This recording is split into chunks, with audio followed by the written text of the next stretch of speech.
Budget रहने वाला है। हमारे साथ कुछ खास लोगों का पैनल भी इस वक्त हमारे साथ है और अशोक भाटी हमारे संवाददाता हैं। सबसे पहले अशोक के पास चलते हैं, अजमेर से इस वक्त हमारे साथ लाइव जुड़े हैं। अशोक, देखिए आज राज्य का बजट आ रहा है और जनता को साफ तौर पर बहुत सारी उम्मीदें होंगी। जरा बात करिए लोगों से, क्या उम्मीदें लगाए बैठे हैं इस बार के बजट से वो लोग? जी बिल्कुल, राजस्थान का बजट आज आने वाला है। केंद्र का बजट आया था, काफी उम्मीदें थी, काफी उम्मीदें पूरी भी हुई। अब राजस्थान के बजट की लेकर यहाँ पे अपेक्षाएं हैं। किस तरह का बजट आप चाहते हैं, कैसी उम्मीदें हैं बजट से? प्रदेश में डबल इंजन सरकार है।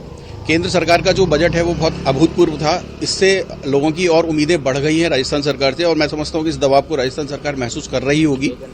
तो एक बहुत अच्छा बजट आज मिलने वाला है, ऐसी संभावनाएं व्यक्त की जा सकती हैं। यदि मैं अपनी एक्सपेक्टेशन की बात करूं तो अजमेर के लिहाज से मुझे लगता है कि चिकित्सा क्षेत्र में काफ़ी बदलाव और बहुत ज़्यादा प्रयासों की ज़रूरत अभी है। बहुत पुराना मेडिकल कॉलेज अजमेर में है, एक संभागीय स्तर का अस्पताल अजमेर में है, लेकिन जो सुविधाएं यहाँ उपलब्ध हैं उनमें बहुत ज़्यादा इम्प्रूवमेंट की आवश्यकता है। मैं उम्मीद करता हूं कि राजस्थान सरकार इस पर विशेष ध्यान देते हुए अजमेर की चिकित्सा व्यवस्थाओं को बहुत सुचारू करने का प्रयास करेगी।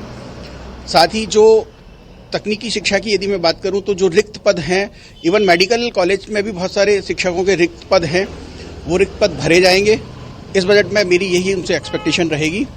साथ ही मैं ये मानता हूं कि आज का विद्यार्थी कल का भविष्य है, इस देश का भविष्य है, तो विद्यार्थियों के लिए विशेष काम करने की आवश्यकता है।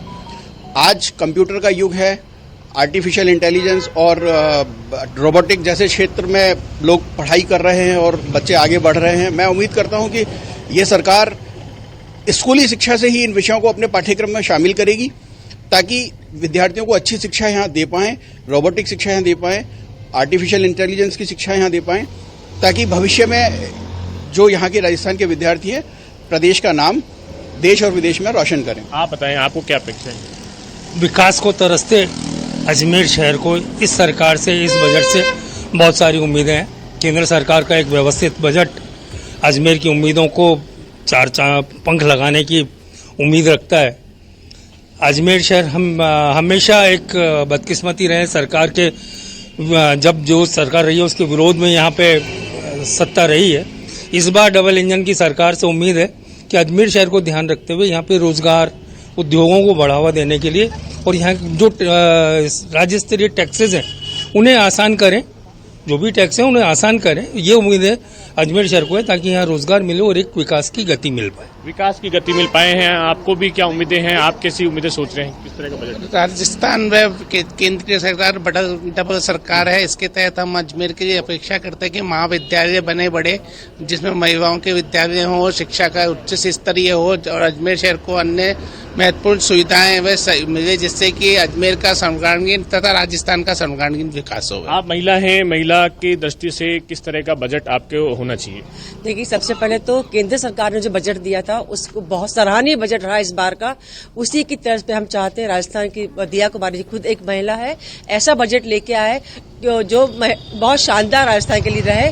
जो भी बजट होता है वो सीधा महिलाओं की रसोई पे इफेक्ट करता है।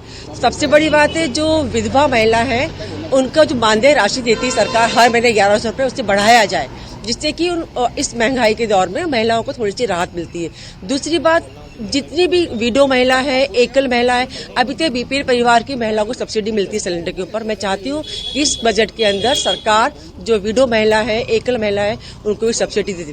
प्रधानमंत्री कौशल विकास केंद्र के हर जगह हब बनाए जाए, जहां पर उनको महिलाओं को, बच्चों को ट्रेनिंग दी जाए, साथ में उनका सरकार प्लेसमेंट भी करवाती है, प्लेसमेंट हो, तो इससे युवा जो बेरोजगार घूम रहा है वो बेरोजगारी खत्म होगी, आदमी अपना जीवन, अपना पैसा कमा के व्यापित कर सकता है। चौथी बात, जितनी भी है वो सरकार जो उठा रही, जितना भी काम कर रही है, ग्रीन बेल्ट जो बनाना है उसको लेके सोलर प्लांट पे बहुत जोर दिया जाए, और सोलर प्लांट की सब्सिडी है थोड़ा उसको बढ़ाया जाए कि हर कोई 3 लाख या 4 लाख अफोर्ड नहीं कर सकता, लो क्लास का लोग जो होते हैं नहीं अफोर्ड कर सकते, उस पर सब्सिडी जो मिल रही है उसको बढ़ाया जाए। मैं यही कहना चाहता हूँ। आप युवा हैं, क्योंकि किसानों से भी जुड़ा हुआ बजट होता है, पशुपालन से भी जुड़ा हुआ है। महंगाई थोड़ी कम हो और तो कुछ नहीं, महंगाई कम होनी चाहिए। बिल्कुल अशोक, महंगाई पर भी कम करने को लेकर फोकस होना चाहिए, ये लोगों का कहना है। हमारे साथ कुछ खास मेहमान भी है। सीबी यादव कांग्रेस पार्टी के प्रवक्ता हमारे साथ हैं, नरेंद्र कटारा हमारे साथ हैं भारतीय जनता पार्टी के प्रवक्ता, और साथ ही साथ हमारे साथ हैं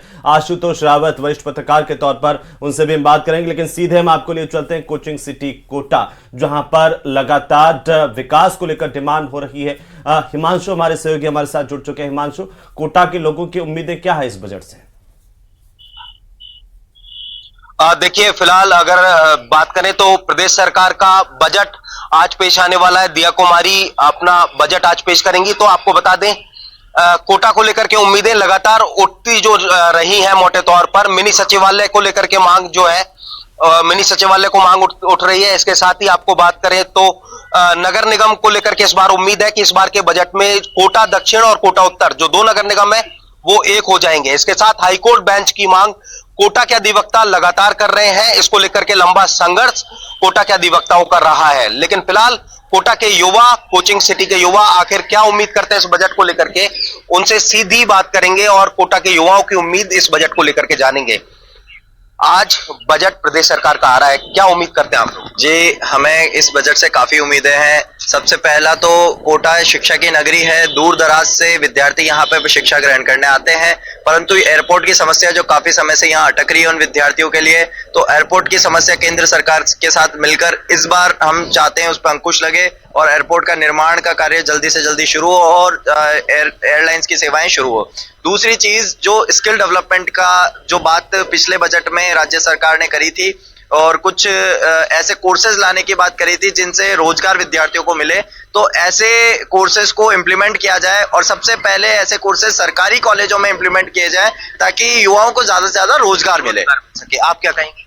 कि स्पोर्ट्स में ज़्यादा अच्छे से फंडिंग हो ताकि इस खेलकूद में सब लोग पार्टिसिपेट करें, सारे स्टूडेंट्स आए और उनको लेके आगे बढ़ें, क्योंकि जब बच्चा रहता है वो सीखता है, कूदता है, तो वो अपने करियर को लेके भी अच्छे से ग्रो करता है।